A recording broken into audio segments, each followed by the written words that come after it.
+1 improvement പരീക്ഷയുമായി ബന്ധപ്പെട്ട് മൂന്നാമത്തെ അധ്യായത്തിൻ്റെ പഠന സഹായിയാണ് ഇപ്പോൾ നൽകുന്നത്. The transformation of MK Gandhi phase 2.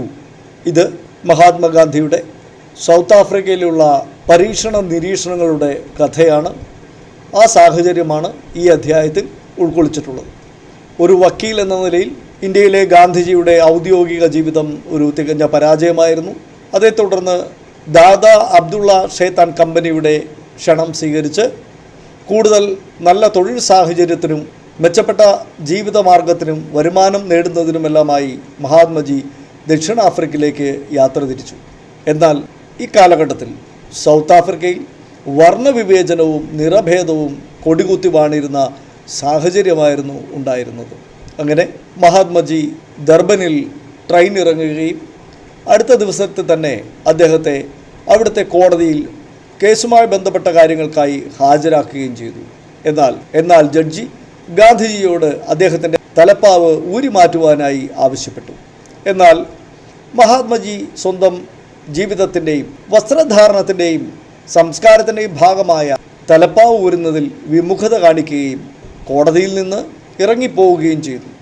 ഇതിൽ നിന്ന് അദ്ദേഹത്തിന് സൗത്ത് ആഫ്രിക്കയിൽ നിലനിന്നിരുന്ന വർണ്ണവിവേചനം എപ്രകാരമാണെന്ന് മനസ്സിലാക്കാൻ സാധിച്ചു. ഈ സംഭവത്തെ നെറ്റാൾ അഡ്വർടൈസർ എന്ന പ്രസിദ്ധീകരണം ഇങ്ങനെയാണ് വിശേഷിപ്പിച്ചത്: ഒരു അൺവാണ്ടഡ് വിസിറ്റർ. അതിനർത്ഥം അനാവശ്യമായി നുഴഞ്ഞുകയറി വന്ന ഒരു വ്യക്തി. അത്തരത്തിൽ അനാവശ്യമായ സാഹചര്യത്തിലാണ് ഗാന്ധി അവിടെ എത്തിയത് എന്ന രീതിയിൽ വളരെ ഹാസ്യാത്മകമായിട്ടാണ്, വളരെ നാണം കെടുത്തുന്ന രീതിയിലാണ് മഹാത്മജിയെ അവിടുത്തെ പത്രങ്ങളും വാർത്തകളും ചിത്രീകരിച്ചത്. സൗത്ത് ആഫ്രിക്കയിലെ വർണ്ണവിവേചനവും നിറഭേദവും എപ്രകാരം രൂക്ഷമായിരുന്നു എന്ന് മനസ്സിലാക്കുന്നതിനായി നമുക്ക് പീറ്റർ മാരിസ്ബർഗ് സംഭവത്തെ പരിചയപ്പെടാം. ഗാന്ധി ദർബനിൽ നിന്നും പ്രിട്ടോറിയയിലേക്ക് ട്രെയിനിൽ യാത്ര ചെയ്യുമ്പോഴാണ് ഈ സംഭവം ഉണ്ടായത്. ഗാന്ധി ഫസ്റ്റ് ക്ലാസ് ടിക്കറ്റ് എടുത്താണ് ഈ യാത്ര ചെയ്തിരുന്നത്. എന്നാൽ ട്രെയിൻ നീങ്ങുന്ന വേളയിൽ തന്നെ ഒരു യൂറോപ്യൻ ജെന്റിൽമാൻ കമ്പാർട്ട്മെൻറ്റിൽ പ്രവേശിക്കുകയും ഗാന്ധിജിയോട് അവിടെ നിന്ന് മാറിയിരിക്കുവാനായി ആവശ്യപ്പെടുകയും ചെയ്തു. കാരണം സൈഡ് വിൻഡോയ്ക്ക് അടുത്തിരുന്ന് പുകവലിക്കുക എന്നതായിരുന്നു ആ യൂറോപ്യൻ ജെന്റിൽമാൻ്റെ ആഗ്രഹം. എന്നാൽ ഗാന്ധി പറഞ്ഞു, ഞാൻ ഫസ്റ്റ് ക്ലാസ് ടിക്കറ്റ് എടുത്തിട്ടുണ്ട്, ഞാനൊരു അറ്റോർണിയാണ്, അതുപോലെ തന്നെ ഞാൻ ഇംഗ്ലീഷ് ബിരുദം നേടിയ ആളാണ്.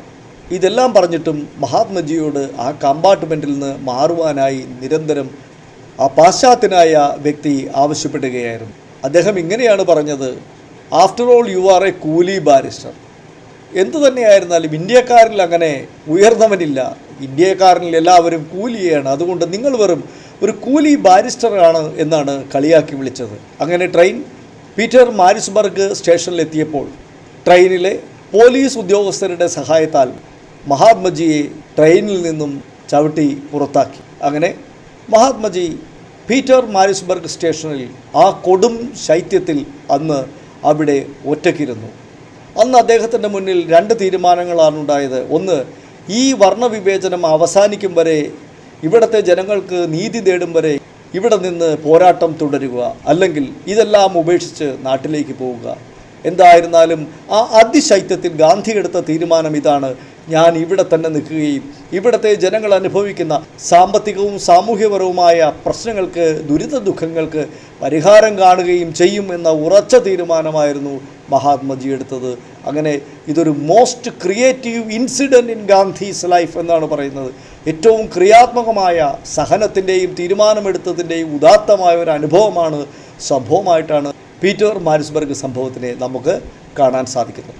അങ്ങനെ പീറ്റർ മാരിസ്ബർഗ് സംഭവം നമുക്ക് മുന്നിൽ കാണിച്ചു തരുന്നത് സൗത്ത് ആഫ്രിക്കയിലെ കൊടികുത്തി വാണിരുന്ന വർണ്ണവിവേചനത്തെയും നിറഭേദത്തെയുമാണ്. സൗത്ത് ആഫ്രിക്കയിലെ ഇന്ത്യക്കാർ പൊതുവെ കൂലിക്കാർ എന്നാണ് അറിയപ്പെട്ടിരുന്നത്. അവർ അവിടെ കാർഷിക ആവശ്യങ്ങൾക്ക് വന്നവരും അല്ലെങ്കിൽ 5 വർഷത്തെ കോൺട്രാക്റ്റ് പ്രകാരം വന്നവരുമാണ്.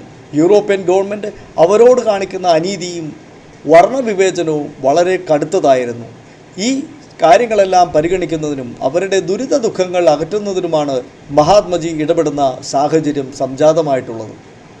നാം ഈ അധ്യായത്തിൽ ഗാന്ധിജിയുടെ വിവിധ സാമൂഹ്യ രാഷ്ട്രീയ പ്രവർത്തനങ്ങളെക്കുറിച്ചും ഗാന്ധി സ്ഥാപിച്ച വിവിധ സംഘടനകളെക്കുറിച്ചും വിവിധ ഓർഗനൈസേഷനെ കുറിച്ചുമെല്ലാമാണ് പഠിക്കുന്നത്. അതിൽ ആദ്യമായി പറയാനുള്ളത് disfranchising bill agitation and Natal Indian Congress.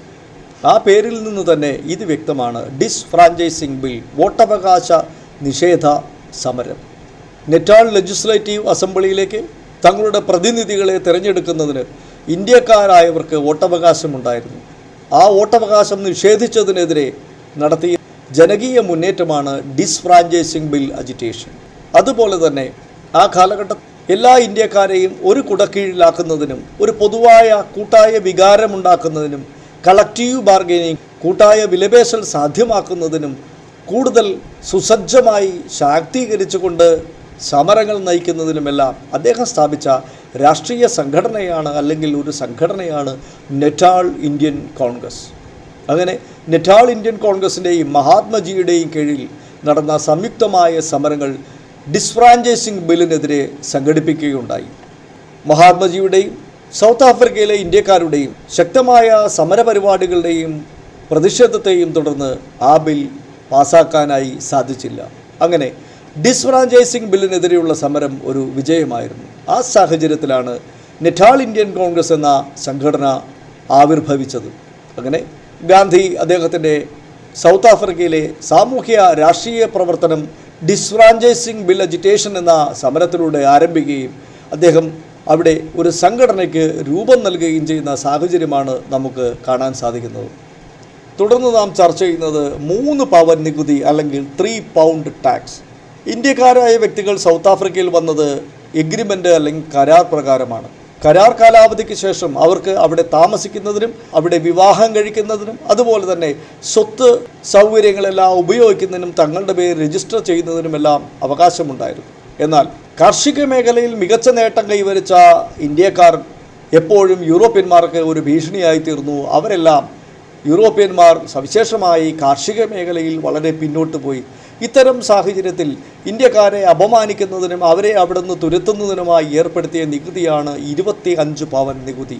എന്നാൽ ഈ 25 പവൻ നികുതിക്കെതിരെ മഹാത്മജിയും നെറ്റാൾ ഇന്ത്യൻ കോൺഗ്രസിൻ്റെ നേതൃത്വത്തിലും നടത്തിയ വൻ സമര വിജയം കണ്ടു. അങ്ങനെ 25 പവൻ നികുതി എന്നുള്ളത് 3 പവൻ നികുതി ആയി കുറച്ചു, അല്ലെങ്കിൽ 3 പൗണ്ട് ടാക്സ് ആയി കുറച്ചു. അങ്ങനെ ഇന്ത്യക്കാരുടെ മേൽ അനധികൃതമായി അടിച്ചേൽപ്പിക്കപ്പെട്ട 25 പൗണ്ട് നികുതിയിൽ നിന്ന് 3 പൗണ്ട് നികുതിയായി കുറച്ച ഈ സംഭവത്തെയാണ് നാം 3 പൗണ്ട് ടാക്സ് ക്യാമ്പയിൻ എന്ന് വിളിക്കുന്നത്. ഇനി നമുക്ക് പഠിക്കാനുള്ളത് ഗ്രീൻ പാംഫ്ലെറ്റ്, ഇന്ത്യൻ ഒപ്പീനിയൻ എന്നീ 2 പ്രസിദ്ധീകരണങ്ങളെക്കുറിച്ചാണ്. 1896 മഹാത്മജി സൗത്ത് ആഫ്രിക്കയിൽ നിന്ന് തൻ്റെ കുടുംബത്തെ കൊണ്ടുവരുന്നതിനായി ഇന്ത്യയിലേക്ക് മടക്കയാത്ര ചെയ്യുകയുണ്ടായി. ഈ സാഹചര്യത്തിൽ സൗത്ത് ആഫ്രിക്കക്കാർ അനുഭവിക്കുന്ന സാമ്പത്തിക സാമൂഹ്യ ബുദ്ധിമുട്ടുകളും കഷ്ടപ്പാടുകളും ഇന്ത്യക്കാരായിട്ടുള്ളവരെ അറിയിക്കുന്നതിന് വേണ്ടി ഒരു കയ്യെഴുത്തു പ്രതി തയ്യാറാക്കുകയുണ്ടായി, ഒരു മാനുസ്ക്രിപ്റ്റ് തയ്യാറാക്കുകയുണ്ടായി. ഈ മാനുസ്ക്രിപ്റ്റിൻ്റെ പേരാണ് the grievances of the British Indians in South Africa and appeal to the Indian public. South ആഫ്രിക്കയിലെ ജനങ്ങൾ അനുഭവിക്കുന്ന ദുരിത ദുഃഖങ്ങൾ ഇന്ത്യക്കാർക്ക് മുമ്പിലുള്ള ഒരു നിവേദനം. ആ നിലയ്ക്കാണ് അതിനെ ഗാന്ധി ചിട്ടപ്പെടുത്തിയതും എഴുതിയതും. ആ മാനുസ്ക്രിപ്റ്റിനെ അല്ലെങ്കിൽ കൈയെഴുത്തു പ്രതിയെ അദ്ദേഹം ഒരു പച്ച ചട്ട കൊണ്ടാണ് പൊതിഞ്ഞത്. അതുകൊണ്ട് ഈ മാനുസ്ക്രിപ്റ്റിനെ അല്ലെങ്കിൽ കൈയെഴുത്തു പ്രതിയെ ഗ്രീൻ പാംഫ്ലെറ്റ് അഥവാ പച്ച ലഘുലേഖ എന്നാണ് വിളിച്ചത്. പച്ച ലഘുലേഖയുടെ യഥാർത്ഥ പേര് ഇതാണ്: the grievances of the Indians in South Africa and appeal to the Indian public. ഇതിൻ്റെ ചിത്രം നിങ്ങൾക്ക് നിങ്ങളുടെ പാഠപുസ്തകത്തിൽ നിന്നും ലഭ്യമാണ്.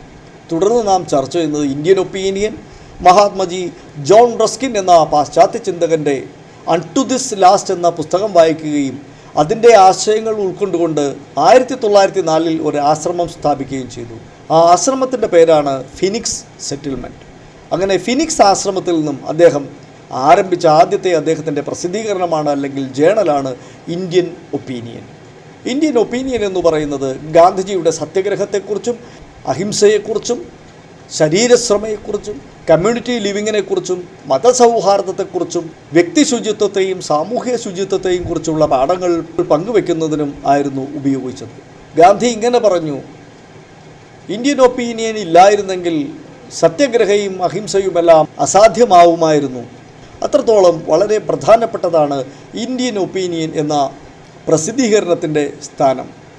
ഇനി ഈ അധ്യായത്തിൽ നാം ചർച്ച ചെയ്യുന്നത് bower war and Sulu rebellion, bower യുദ്ധവും സുലു ലഹളയും. 1899 ബോവർ യുദ്ധം നടന്നത്. 1904 സുലു റബല്യൻ നടന്നത്. ഈ രണ്ട് കാലഘട്ടത്തിലും യുദ്ധത്തിൽ പരിക്കേറ്റ സൈനികരെ സഹായിക്കുന്നതിനും ശുശ്രൂഷിക്കുന്നതിനുമായി മഹാത്മജി മറ്റൊരു സംഘടന അവിടെ സ്ഥാപിച്ചു. ആ സംഘടനയുടെ പേരാണ് ഇന്ത്യൻ ആംബുലൻസ് സേന അഥവാ ഇന്ത്യൻ ആംബുലൻസ് കോർപ്സ്. അങ്ങനെ യുദ്ധത്തിൽ പരിക്കേറ്റ സൈനികരെ പരിചരിക്കുന്നതിന് വേണ്ടിയാണ് ഇന്ത്യൻ ആംബുലൻസ് സേന രൂപീകരിച്ചത്. ഇത് രൂപീകരിച്ചത് ബോവർ യുദ്ധത്തിൻ്റെയും സുലു ലഹളയുടെയും പശ്ചാത്തലത്തിലാണ്. അങ്ങനെ ഈ അധ്യായത്തിലെ ഒന്നാം ഘട്ടം നമുക്ക് ഗാന്ധിജിയുടെ സാമൂഹ്യ രാഷ്ട്രീയ പ്രവർത്തനങ്ങൾ ചർച്ച ചെയ്തുകൊണ്ട് അവസാനിപ്പിക്കാം. തുടർന്ന് ഇതിൻ്റെ രണ്ടാം ഘട്ടം എന്ന് പറയുന്നത് ഗാന്ധി വിവിധ പാശ്ചാത്യ ചിന്തകരുമായി ഉണ്ടാക്കിയെടുത്ത ബന്ധത്തെക്കുറിച്ച് ചർച്ച ചെയ്യുന്നതാണ്. അല്ലെങ്കിൽ എപ്രകാരമാണ് ഈ കാലഘട്ടത്തിൽ പാശ്ചാത്യ ചിന്തകരായ Leo Tolstoy, John Ruskin, Henry David Thoreau എന്നിവർ മഹാത്മജിയെ സ്വാധീനിച്ചത് എന്ന് ചർച്ച ചെയ്തുകൊണ്ടാണ് അടുത്ത ഘട്ടം നാം ആരംഭിക്കുന്നത്. അതിൽ ആദ്യത്തേത് ജോൺ റസ്കിൻ. ജോൺ റസ്കിൻ്റെ പ്രസിദ്ധമായ കൃതിയാണ് unto this last, till the last person. ഏറ്റവും അവസാനത്തെ ആളുടെ പോലും ഉന്നമനവും ഉയർച്ചയും എന്നുള്ളതാണ് അതിനർത്ഥം. ഗാന്ധി 1904 ഈ ബുക്ക് വായിക്കുകയും അതേ തുടർന്ന് an instantaneous and practical transformation of the idea got from John Ruskin's unto this last എന്നാണ് ഗാന്ധി ഫിനിക്സ് ആശ്രമത്തിൻ്റെ സ്ഥാപനവുമായി ബന്ധപ്പെട്ട് പറഞ്ഞത്. അൺടു ദിസ് ലാസ്റ്റ് എന്ന പുസ്തകത്തിൽ നിന്ന് ലഭിച്ച ആശയങ്ങളുടെ ദ്രുതഗതിയിലുള്ള പെട്ടെന്നുള്ള ഒരു ആവിഷ്കാരമാണ് ഫിനിക്സ് ആശ്രമം. അതിൽ നിന്ന് തന്നെ എപ്രകാരമാണ് നമുക്ക് ജോൺ റസ്കിൻ ഗാന്ധിയെ സ്വാധീനിച്ചത് എന്ന് മനസ്സിലാക്കാവുന്നതാണ്. അൺടു ദിസ് ലാസ്റ്റ് എന്ന പുസ്തകം 3 സന്ദേശങ്ങളാണ്, 3 തത്വങ്ങളാണ് ഗാന്ധിജിക്ക് പകർന്നു നൽകിയത്. ഒന്ന്, വ്യക്തിയുടെ നന്മയാണ് സമൂഹത്തിൻ്റെ നന്മ. Good of the individual is contained in the good of all. 2, എല്ലാവരുടെയും തൊഴിലിന് മഹത്വമുണ്ട്. ഒരു ക്ഷുരകൻ്റെയോ ഒരു ബാർബറിൻ്റെയോ തൊഴിലിനോട് ഒരുപോലെ തന്നെ കാണേണ്ടതാണ് മറ്റ് എല്ലാ തൊഴിലുകളും. അങ്ങനെ തൊഴിലിൻ്റെ മഹത്വം എന്ത് എന്ന് നമുക്ക് മനസ്സിലാക്കി തരുന്നു. 3, ഏറ്റവും നല്ല ജീവിതം, സന്തോഷകരമായ ജീവിതം എന്ന് പറയുന്നത് മണ്ണിൽ പണിയെടുക്കുന്ന കൃഷിവലന്മാരുടെ ആയിരുന്നു, അല്ലെങ്കിൽ ഹാൻഡിക്രാഫ്റ്റ് മാൻ്റെ ആയിരുന്നു എന്ന് ഗാന്ധി പറയുന്നുണ്ട്. കൈത്തൊഴിലിലും മണ്ണിൽ പണിയെടുക്കുന്നവരുടെയും ജീവിതമാണ് ഏറ്റവും ശോഭനവും മഹത്തരവുമായത് എന്ന് ഗാന്ധി പറയുന്നു. ഈ 3 കാര്യങ്ങളാണ് അദ്ദേഹത്തിന് അൺടു ദിസ് ലാസ്റ്റ് എന്ന് കിട്ടിയത്. ഇങ്ങനെ നമുക്കതിനെ സംഗ്രഹിച്ചു പറയാം. ഒന്ന്, വ്യക്തിയുടെ നന്മയാണ് സമൂഹത്തിൻ്റെ നന്മ. മറ്റൊന്ന്, എല്ലാ തൊഴിലിനും തുല്യ മഹത്വമാണുള്ളത്. 3, മണ്ണിൽ പണിയെടുക്കുന്നവൻ്റെ ജീവിതമാണ് ഏറ്റവും സന്തോഷപൂർണമായ ജീവിതം. ഈ 3 ആശയങ്ങൾ ജോൺ റസ്കിൽ നിന്ന് കിട്ടി. അതേ തുടർന്നാണ് അദ്ദേഹം ഫിനിക്സ് ആശ്രമം സ്ഥാപിച്ചത്. ഫിനിക്സ് ആശ്രമം സ്ഥാപിക്കുന്നതിൻ്റെ പ്രധാന ലക്ഷ്യം ഈ ജോൺ റസ്കിൻ്റെ അൺടു ദിസ് ലാസ്റ്റ് എന്ന പുസ്തകത്തിൽ നിന്ന് കിട്ടിയ ബ്രെഡ് ലേബർ, ആഹാരത്തിന് വേണ്ടിയുള്ള പ്രയത്നം എന്നത് പ്രാവർത്തികമാക്കുന്നതിനാണ്. എന്താണ് ആഹാരത്തിന് വേണ്ടിയുള്ള പ്രയത്നം? നാം സമൂഹത്തിലെ ഇത്തിക്കണ്ണികളാകാതെ, ചൂഷണ വിഭാഗമാകാതെ, ആരോഗ്യമുള്ളവരെല്ലാം നമ്മുടെ സ്വന്തം നെറ്റിയിലെ വിയർപ്പ് കൊണ്ട് ആഹാരം കഴിക്കണമെന്ന മഹനീയമായ തത്വം അല്ലെങ്കിൽ ഉദാത്തമാണ് ജോൺ റസ്കിൻ്റെ അൺടു ദിസ് ലാസ്റ്റിൽ നിന്ന് മഹാത്മജിക്ക് ലഭിച്ചത്. അതിൻ്റെ പ്രാക്ടിക്കലായിട്ടുള്ള ഒരു രൂപാന്തരമായിരുന്നു, പ്രായോഗികമായ രൂപാന്തരണമായിരുന്നു ഫിനിക്സ് ആശ്രമം എന്ന് നമുക്ക് മനസ്സിലാക്കാം. ഗാന്ധി പിന്നീട് ജോൺ റസ്കിൻ്റെ അൺടു ദിസ് ലാസ്റ്റ് എന്ന പുസ്തകം ഗുജറാത്തിലേക്ക് പരിവർത്തനപ്പെടുത്തി അതിനെ സർവോദയ എന്ന് നാമകരണം ചെയ്തു. അങ്ങനെ അൺടു ദിസ് ലാസ്റ്റ് എന്ന പുസ്തകത്തിൻ്റെ ടിൽ ദ ലാസ്റ്റ് പേഴ്സൺ എന്ന അർത്ഥത്തിന് പകരം സർവോദയ എന്ന ആശയം ഉൾക്കൊള്ളുകയും എല്ലാവരുടെയും ക്ഷേമം എന്ന വിശാലമായ അർത്ഥം സ്വീകരിക്കുകയും ചെയ്തു. ഇനി നാം പരിചയപ്പെടുന്നത് ലിയോ ടോൾസ്റ്റോയിയെക്കുറിച്ചാണ്. ദൈവരാജ്യം നമുക്കുള്ളിലാണ്, the kingdom of God is within you, ദൈവരാജ്യം നമുക്കുള്ളിലാണ് എന്ന് പറയുന്ന ആത്മീയതയുടെയും ധാർമ്മികതയുടെയും ഏറ്റവും വലിയ ഉദാത്തമായി നാം മനസ്സിലാക്കേണ്ടുന്ന വ്യക്തിത്വമാണ് Leo Tolstoy. War and peace, Anna Karenina, the death of Ivan Ilyich, the kingdom of God is within you തുടങ്ങിയവയെല്ലാം അദ്ദേഹത്തിൻ്റെ പ്രധാന കൃതികളാണ്. എന്നാൽ ഗാന്ധിയെ ഇക്കാലത്ത് ഏറെ സ്വാധീനിച്ചത് അദ്ദേഹത്തിൻ്റെ കൃതിയായ the kingdom of God is within you ആണ്. അതിൻ്റെ അർത്ഥം ദൈവരാജ്യം നമ്മുടെ ഉള്ളിലാണ്. നാം ദൈവത്തെ അന്വേഷിച്ച് എവിടെയും അലയേണ്ടതില്ല. നമ്മുടെ ഉള്ളിൽ തന്നെയുള്ള ആത്മചൈതന്യത്തെയാണ് നാം ദൈവമെന്ന് മനസ്സിലാക്കേണ്ടത്. സത്യത്തിൻ്റെയും അഹിംസയുടെയും ഒരു പ്രവാചകനായിട്ട് വേണം നാം ലിയോ ടോൾസ്റ്റോയെ കാണേണ്ടതും മനസ്സിലാക്കേണ്ടതും.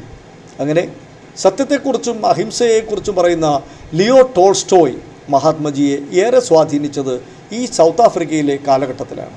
ഇനി നാം മനസ്സിലാക്കേണ്ടത് പാശ്ചാത്യ ചിന്തകനായ ഹെൻറി ഡേവിഡ് തോറ എന്ന വ്യക്തിത്വത്തെക്കുറിച്ചാണ്. ആരാണ് ഹെൻറി ഡേവിഡ് തോറ? അദ്ദേഹത്തിൻ്റെ പ്രധാനമായ ഒരു സൃഷ്ടിയായിരുന്നു on the duty of civil disobedience. വ്യക്തിയുടെ പരമമായ കടമയാണ് നിയമ നിഷേധം. നമ്മുടെ മേൽ അടിച്ചേൽപ്പിക്കപ്പെടുന്ന അധാർമികവും അനീതിപരവുമായ ഏത് നിയമത്തിനെതിരെയും ഡിസൊബീഡിയൻസ് അല്ലെങ്കിൽ നിയമനിഷേധം നടത്തേണ്ടത് ഒരു വ്യക്തിയുടെ കർത്തവ്യവും കടമയുമാണെന്ന് ചൂണ്ടിക്കാണിക്കുന്ന ഒരു പ്രബന്ധമായിരുന്നു on the duty of civil disobedience. അതിൻ്റെ രചയിതാവാണ് Henry David Thoreau. Henry David തോറോയിൽ നിന്ന് ഗാന്ധി ഉൾക്കൊണ്ട മറ്റൊരാശയമാണ് സ്റ്റേറ്റ് അല്ലെങ്കിൽ രാഷ്ട്രം. രാഷ്ട്രം എന്ന് പറയുന്നത് ഒരു സെമി ഹ്യൂമൻ ടൈഗറാണ് എന്നാണ് തോറ വിശേഷിപ്പിച്ചത്. അദ്ദേഹത്തിൻ്റെ രാഷ്ട്രത്തിൻ്റെ മറ്റൊരു പ്രത്യേകതയായിരുന്നു എൻലൈറ്റൻഡ് അനാർക്കി അഥവാ ബൗദ്ധികമായ അരാജകത്വം. അവിടെ നാം സ്വയം നമ്മുടെ മനസാക്ഷിയുടെ സ്വരം ശ്രവിച്ചാണ് എല്ലാ നിയന്ത്രണങ്ങളും സാധിച്ചിരുന്നത്. വ്യക്തി സമൂഹ നന്മയ്ക്ക് വേണ്ടിയാണ് ശ്രമിക്കുന്നത്. ആ രാജ്യത്ത് മറ്റൊരു ഭരണമോ പോലീസോ നീതിപീഠമോ മനുഷ്യനെ നിയന്ത്രിക്കുന്നതിന് ആവശ്യമില്ല. കാരണം അവിടെ ഭരിക്കുന്നത് നാമാണ്, വ്യക്തിയാണ്, വ്യക്തികളുടെ മനസാക്ഷിയാണ്. ആ പറയുന്ന പേരാണ്, വ്യക്തികൾ സ്വയം അവനവനെ തന്നെ നിയന്ത്രിക്കുന്ന അവസ്ഥയ്ക്ക് പറയുന്ന പേരാണ് ബൗദ്ധികമായ അരാജകത്വം. അവിടെ സത്യവും നീതിയും ധാർമ്മിക ബോധവുമുള്ള പൗരന്മാരാണ് സമാധാനമായ രാഷ്ട്രം എന്നതിനെ പ്രതിനിധാനം ചെയ്യുന്നത്. നിങ്ങൾക്ക് ഹെൻറി ഡേവിഡ് തോറയെക്കുറിച്ച് കൂടുതൽ മനസ്സിലാക്കുന്നതിനായി പുസ്തകം വായിക്കാവുന്നതാണ്. ഇനി നാം ഈ അധ്യായത്തിൻ്റെ 3-ാം ഘട്ടത്തിലേക്കാണ് കടക്കുന്നത്. അവിടെ ഗാന്ധി സാമൂഹിക ജീവിതം എങ്ങനെയാണ് നടപ്പാക്കിയിരുന്നത്, അതിൽ ഏതെല്ലാം പരീക്ഷണങ്ങളാണ് നടത്തിയിരുന്നത് എന്നാണ് മനസ്സിലാക്കുന്നത്. എക്സ്പെരിമെൻറ്റ്സ് ഇൻ കമ്മ്യൂണിറ്റി ലിവിങ്, അതേക്കുറിച്ച് പറയുമ്പോഴാണ് നാം ഗാന്ധി ആരംഭിച്ച 2 ആശ്രമങ്ങളെക്കുറിച്ച് പറയേണ്ടത്.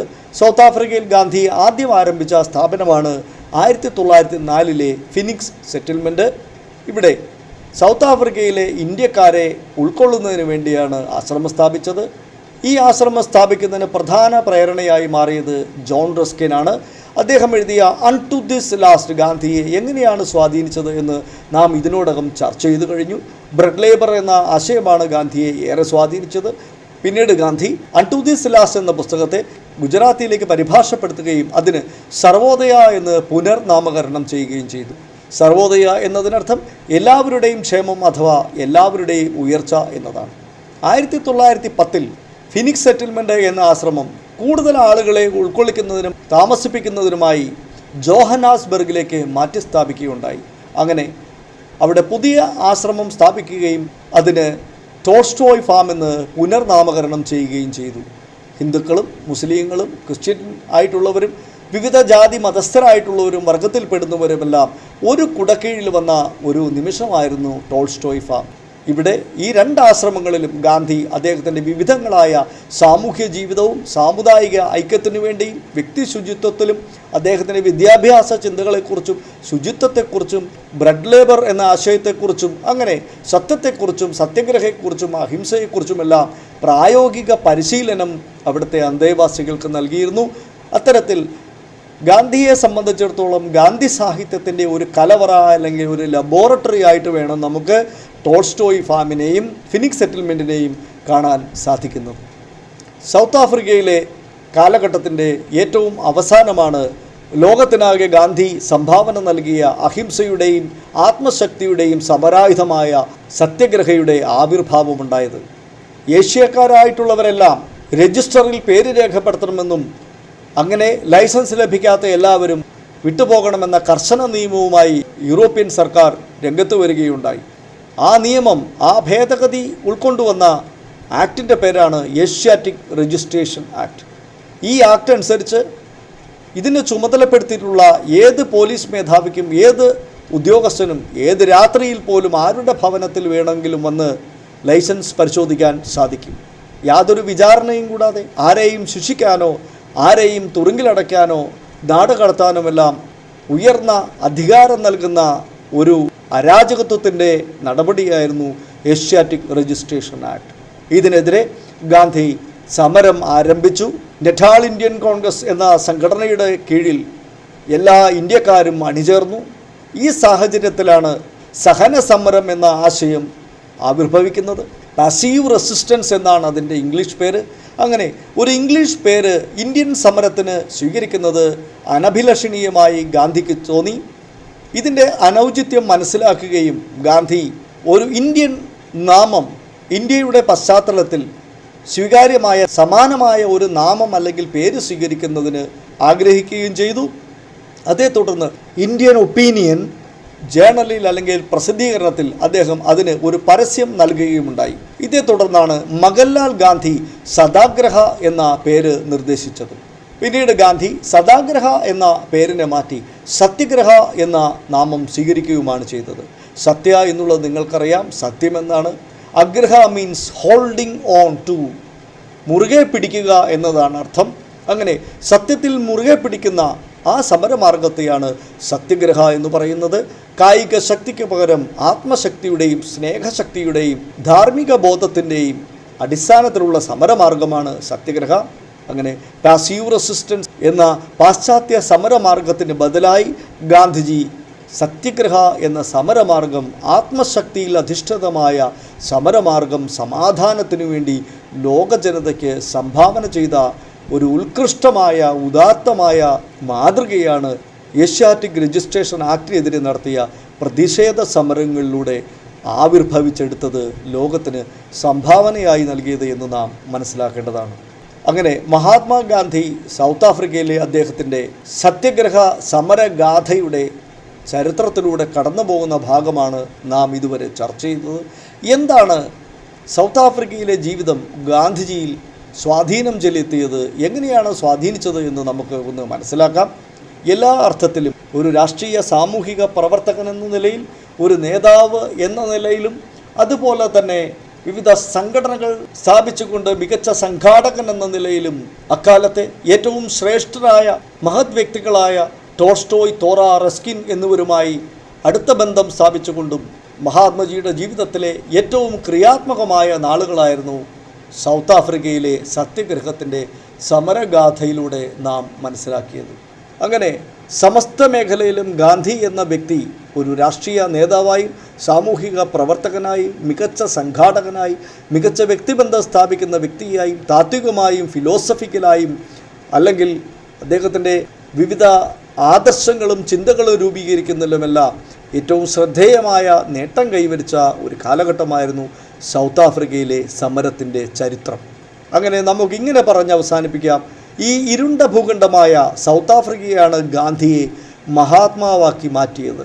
ഇന്ത്യയിൽ നിന്ന് അദ്ദേഹം ആത്മീയ ശക്തിയും അതുപോലെ തന്നെ സത്യത്തിൻ്റെയും സഹനത്തിൻ്റെയും എല്ലാം പാരമ്പര്യത്തിലൂന്നിയ സൈദ്ധാന്തികമായ അടിത്തറ നേടിയെങ്കിലും ലണ്ടൻ ജീവിതമാണ് അദ്ദേഹത്തെ ആത്മീയവൽക്കരിച്ചത് എന്ന് നാം പഠിക്കുകയുണ്ടായി. എന്നാൽ സൗത്ത് ആഫ്രിക്കയായിട്ട് ഈ നേടിയ എല്ലാ കരുത്തിൻ്റെയും എല്ലാ അറിവിൻ്റെയും സമന്വയമായ ഒരു പ്രായോഗിക തലത്തിലുള്ള പ്രാക്ടിക്കലായിട്ടുള്ള ട്രാൻസ്ഫോർമേഷൻ, രൂപാന്തരണമായിരുന്നു സൗത്ത് ആഫ്രിക്കയിലെ സമരചരിത്രം. അങ്ങനെ ഗാന്ധിയെ മഹാത്മാവാക്കിയത് മറ്റെങ്ങുമല്ല, ഈ ഇരുണ്ട ഭൂഖണ്ഡമായ സൗത്ത് ആഫ്രിക്കയാണ് എന്ന് പറഞ്ഞ് അവസാനിപ്പിച്ചുകൊണ്ട് നമുക്ക് ഈ അധ്യായത്തിൻ്റെ ചർച്ചകൾ ഇവിടെ അവസാനിപ്പിക്കാം.